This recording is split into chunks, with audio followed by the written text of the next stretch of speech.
नमस्कार, मेरा नाम संदीप भारद्वाज। इतना ऊँचा बोलने की ज़रूरत नहीं है शायद। हाँ, मैं हरियाणा से हूँ, तो वो टोन नेचुरल है, माफ़ कीजिएगा। तो छोटी-सी कहानी है, वीरप्पन तक पहुँचने का मेरा सफ़र। उससे पहले मैं बहुत सारे स्टूडेंट्स हैं, हर किसी को ये लगता है हार्डल, हार्डल, हार्डल। कहाँ है हार्डल? आप ढूँढेंगे तो हार्डल है। आप अगर उसको मानेंगे ही नहीं कि हार्डल है, तो नहीं है। कल मैं कुछ लोगों के साथ में शेयर भी किया था ये। मैं सभी स्टूडेंट्स को बोलना चाहता हूँ कि आप जिस चीज़ को हार्डल समझते हैं, आपको अगर मैं उससे बड़ा हार्डल यहीं की यहीं दे दूँ तो आपको वो हार्डल बहुत छोटा लगेगा। आप 1 मिनट के लिए अपने साँस को ऑब्ज़र्व कीजिए कि आपको साँस लेना भी पड़ेगा और छोड़ना भी पड़ेगा। 1 मिनट में आप बोर हो जाएँगे, क्योंकि आपको ये बार-बार करना पड़ेगा।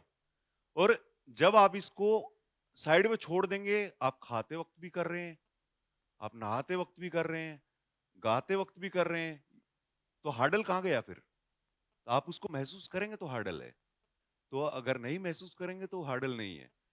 तो मैं हरियाणा में क्या था कि हम लोगों के अंदर ना स्पोर्ट्स की क्वालिटी बहुत ज़्यादा होती है। गाँव के छोटे-छोटे एरियाज़ में हम लोग अभी तो पता नहीं कितना लोग फिज़िकल गेम्स खेलते हैं कि नहीं खेलते हैं, लेकिन हमारे टाइम पे भी मतलब मैं बहुत पुराने ज़माने का नहीं हूँ, लेकिन तब भी इतने गेम्स होते थे कि कबड्डी खेलने जाते हैं, अ, क्रिकेट खेलने जाते हैं, हॉकी खेलने जाते हैं, सब सब कुछ आप स्कूल का बैग रखा और आप पहुँच गए खेलने के लिए। और सोचिए स्विमिंग तो तालाब में उतर के भैंस की पूँछ पकड़ के सीखी है। मतलब भैंसों को उतार दिया तालाब में और साथ के साथ खुद भी उतर गए और भैंस की पूँछ पकड़ के चल रहे हैं साथ में। तो वहाँ से स्विमिंग भी चल पड़ा। तो फ़िल्में देखने का बहुत शौक था। क्या होता था कि कोई भी बच्चा पैदा होता था, तो छठे दिन वीसीआर मंगवाया जाता था और गली के अंदर वो सेटअप लगा दिया जाता था। 4 फ़िल्में, 3 फ़िल्में चलती थी रात में। तो वो देखने का बहुत शौक था। गाँव में किसी भी एरिया में पता चल जाए कि यहाँ पे इनके यहाँ बच्चा पैदा हुआ है, तो समझ लो छठे दिन का इंतज़ार होता था कि छठे दिन वहाँ पहुँच के और अपना जो भी है फ़िल्में देखनी है। लेकिन कभी ये दिमाग में दूर-दूर तक नहीं था कि एक्टिंग फ़ील्ड में जाना है। ये कहीं पे भी नहीं था। धीरे-धीरे वो चलता रहा और 12th करते ही कोफ्त होने लगा कि यार कुछ तो करना है, कुछ तो करना है। मैं घर से बोल के कि मैं बाहर निकल रहा हूँ, मैं यहाँ नहीं अब रहना चाहता और कुछ करना चाहता हूँ।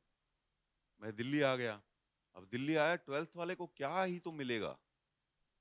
कुछ कुछ जॉब का कुछ आइडिया नहीं, कुछ नहीं।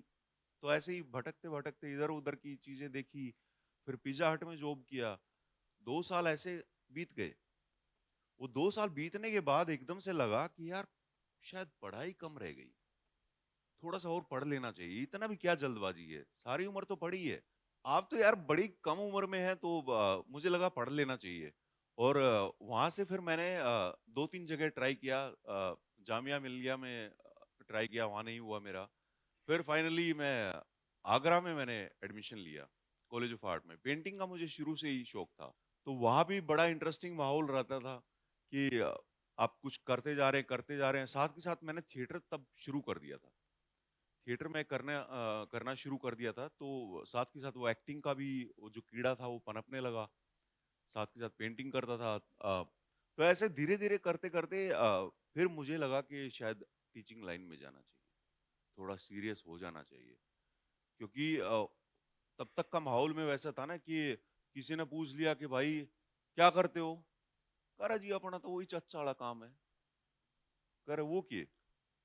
चाचा क्या करते हैं? कह रहा कुछ नहीं, वो भी यही करते हैं। तो फिर लगा कि थोड़ा सीरियस हो जाना चाहिए, ऐसा ऐसे चलेगा नहीं। तो मैं टीचिंग लाइन में जाने के लिए बहुत उत्सुक था। लगा कि टीचिंग लाइन में चले जाना चाहिए और थोड़ा सिंसियर बिहेवियर के साथ थोड़ा सिंसियर होके बातचीत करनी चाहिए। तो उसी दौरान मैं फिर वापस से थिएटर में उलझ गया और मुझे शो मिला दुबई में एक शो करना था। तो उसके लिए मेरा सिलेक्शन हुआ, शेखर कपूर ने प्रेज़ेंट किया उसको। तो ऐसे करते-करते वहाँ से वो शोज़ किए मैंने उसके बाद फिर वो शोज़ कंटिन्यू रहे। मैं ऑलमोस्ट 80-90 शोज़ उस शो के किए। उस शो का नाम था माहिम जंक्शन और मैंने पूरा दुबई में, अबू धाबी में, मलेशिया में, Toronto, Vancouver, Manchester, Birmingham, London सब जगह पे उसके शोज़ किए मैंने। तो उसके साथ ही फिर मेरा करियर जो है ना पूरा पेंटिंग से पूरा का पूरा बदल के एक्टिंग की तरफ चला गया। और कभी नहीं तब तक भी ये नहीं था कि मुझे मुंबई जाना है, मुझे फ़िल्मों में काम करना है, तब तक भी ये नहीं था। मुझे स्टेज से बहुत प्यार था, स्टेज से हमेशा रहा है, पेंटिंग मैं आज भी करता हूँ, लेकिन बेचने के लिए नहीं करता अब। तो वो सब चलता रहा तो करते-करते मैं एक मुंबई में मैंने एक शो किया। उस शो के दौरान मेरी एक मुलाकात हुई किसी से तो उन्होंने बोला कि मैं हरियाणवी में कुछ लिख रहा हूँ और मैं बहुत जल्द उसको शूट करने वाला हूँ। तो मैं चाहता हूँ आप मेरे साथ जुड़ें। मैं कहा ठीक है। तो करनाल में उन लोगों ने शूट किया। मैं उसमें बाकी जो इधर का सारा कास्टिंग का डिपार्टमेंट मैंने देखा उसका और साथ में डायरेक्शन में भी मैं उनके साथ जुड़ा। तो वो करते-करते जब पैच शूट जो बैलेंस शूट जो था, वो मुंबई में करना था। तब मैं मुंबई शिफ्ट होने के पर्पज़ से वहाँ पहुँच गया। तो वहाँ पहुँचते-पहुँचते मेरे पास काम की कभी कमी नहीं रही। काम आता रहा, करते रहे, लेकिन कभी भी वो क्लियर माइंड नहीं हो पाता था कि कैसे होगा, कैसे होगा? एक बहुत बड़ी फ़िल्म के लिए मैं कहीं पे पहुँचा और मुझे लग रहा था कि शायद ये फ़िल्म तो मेरे हाथ से जानी ही नहीं चाहिए और ये मुझे कर ही लेनी चाहिए। तो वो फ़िल्म के टाइम पे मैं बहुत कॉन्शियस और पूरा दिन उसके बारे में सोच रहा हूँ। लगातार 2-3 दिन से उसी के बारे में सोच रहा हूँ। बैठ रहा हूँ, खा रहा हूँ, कुछ भी कर रहा हूँ, हर बार बस वही बात दिमाग में। लेकिन मुझे रात में पता चलता है कि मेरी जगह कोई और है, तो बड़ा दिल टूट-सा गया। एकदम से मतलब वो क्या करें ना मतलब खिंड गया। तो वो सारा मतलब एकदम से वो प्रेशर के जैसा लगा। थोड़ी देर का ही था वो, बहुत ज़्यादा लंबा फेज़ नहीं था, इसलिए हर्डल को मैं बहुत सीरियस नहीं लेता कभी भी। तो थोड़ी देर का ही था। वो देखा, चल ठीक है, जो हो गया सो हो गया। अगले दिन मुझे फ़ोन आता है और मेरी जर्नी स्टार्ट होती है वीरप्पन के लिए। कहाँ मैं एक छोटे से किरदार के लिए इतना परेशान था और कहाँ एक बड़ी अपॉर्च्युनिटी मेरा वेट कर रही थी। क्योंकि अगर मैं उसी हर्डल के ज़ोन से अगर मैं वहाँ पे पहुँचता तो शायद मैं वो सेलेक्ट नहीं हो पाता। मैं इतना एफर्ट नहीं लगा पाता, इतना मतलब जेन्युइन वे में उसको कनेक्ट नहीं कर पाता। अब वीरप्पन के बारे में बहुत सारा फुटेज कुछ मिला नहीं मिला नहीं। बहुत सारा कुछ ढूँढने की कोशिश की कि भई यहाँ मिल जाए, वहाँ मिल जाए, कुछ नहीं मिला उसके बारे में। तो राम गोपाल वर्मा सर ने मुझे बोला कि आप एक काम कीजिए, आप वीरप्पन को छोड़ दीजिए। मैंने बोला क्यों? कहते नहीं वीरप्पन के बारे में इतना कहाँ कहाँ से ढूँढोगे? आप एक काम करना, आप एक विलेन के जैसे ही आ जाओ मेरे पास और जैसे ही आप स्क्रीन पे आओ तो मुझे डर लगना चाहिए। आप इस तरीके से आप परफ़ॉर्म करना। मैंने बोला सर आप छोड़िए ना, अब मैं वीरप्पन को ही लेके आता हूँ और मैं आप यकीन मानिए 22 दिन मैंने उसी दिन सेम डे जिस दिन मेरा सिलेक्शन हुआ मुझे पता चला कि वीरप्पन जूते नहीं पहनता था। मैंने उस दिन जूता पहनना छोड़ दिया, चप्पल में रहता था और मैं सुबह अपने घर से निकलता था जितने आर्टिकल, जितने बुक एक बुक मिला मुझे 14 डेज़ विद बैंडिट जो कोई गवर्नमेंट ऑफिसर थे जो जंगल में कुछ रिसर्च के लिए गए हुए थे, तो उन लोगों को भी उठा लिया था वीरप्पन ने एक बार। तो 14 दिन अपने साथ में रखा उन लोगों को, तो उन लोगों ने उसके बारे में लिखा कि वीरप्पन कैसा आदमी था। तो वो सब पढ़ा, आर्टिकल देखे, फिर मुझे एक छोटा-सा वॉक मिला उसका यूट्यूब पे, 5-6 सेकंड 5-6 स्टेप का, कि बस ऐसे थोड़ा-सा ऐसे करके बस ऐसे टहलने तक का। सिर्फ़ उस वॉक से मैंने पूरा का पूरा उसका बॉडी लैंग्वेज क्रिएट किया। क्योंकि जो आदमी 30 साल तक एक जंगल में जैसा कि उस बुक में लिखा हुआ था कि जब वो जेल से भागा था और भागने के बाद वो जंगल में घुस गया और उसके पीछे स्टेट पुलिस भी है और स्पेशल फोर्स भी है। तो वो भागते-भागते जब अंदर तक पहुँचा और अंधेरा होना शुरू हुआ और पता था उसको कि इतना घना जंगल है कि 25 फीट दूरी पे हाथी भी दिखाई नहीं देगा, इतना घना जंगल वो। और वहां पे तमाम तरह के जंगली जानवर वहां पे। तो वहां से वो निकलते वक्त जब अंधेरा होना शुरू हुआ तो उसको लगा कि अब क्या होगा, कि अंदर जाऊंगा तो भी मौत है, पीछे रुकूंगा तो भी मौत है, तो अब क्या करना है। तो उसने बोला कि मैंने आंख बंद किया, जो उसका लिखा हुआ था कि आंख बंद किया और मैं अंदर घुसता चला गया। और जब मैंने आंख खोला तो चांद की रोशनी थी।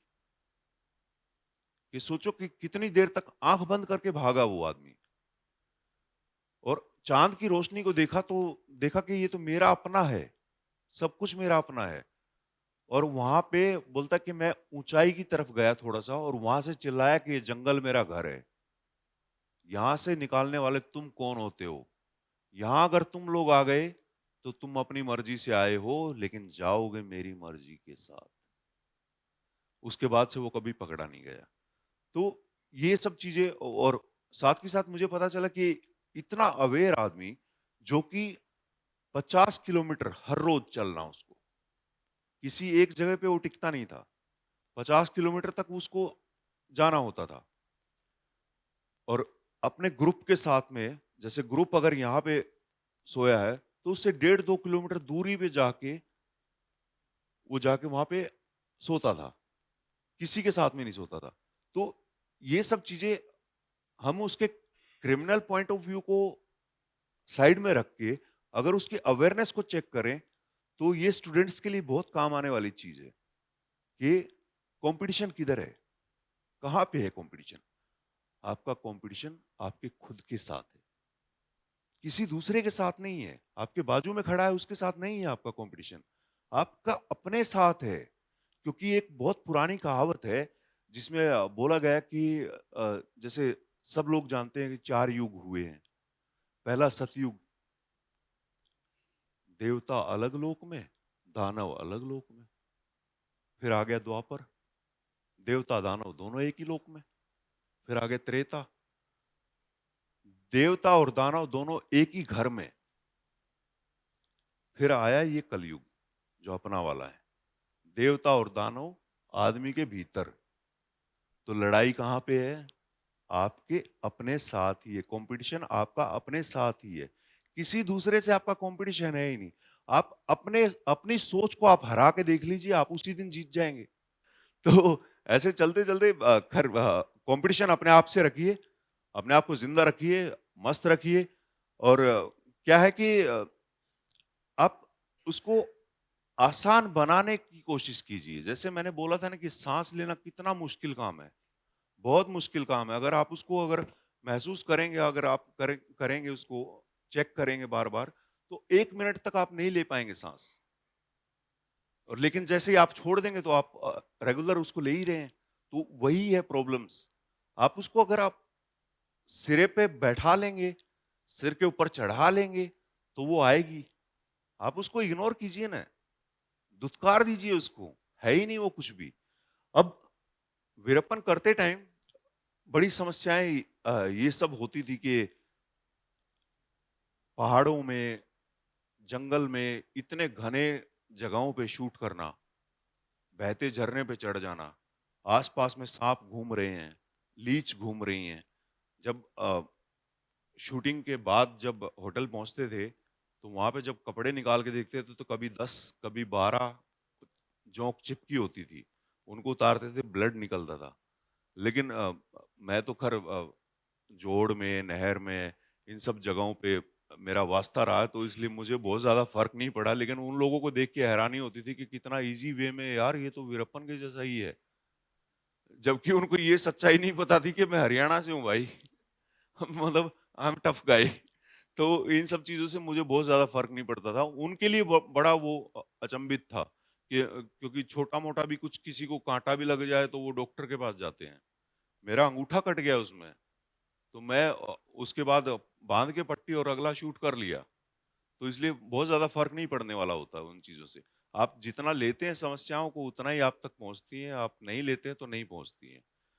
तो शुक्रिया, thanks TEDx team, thank you so much, thanks everyone.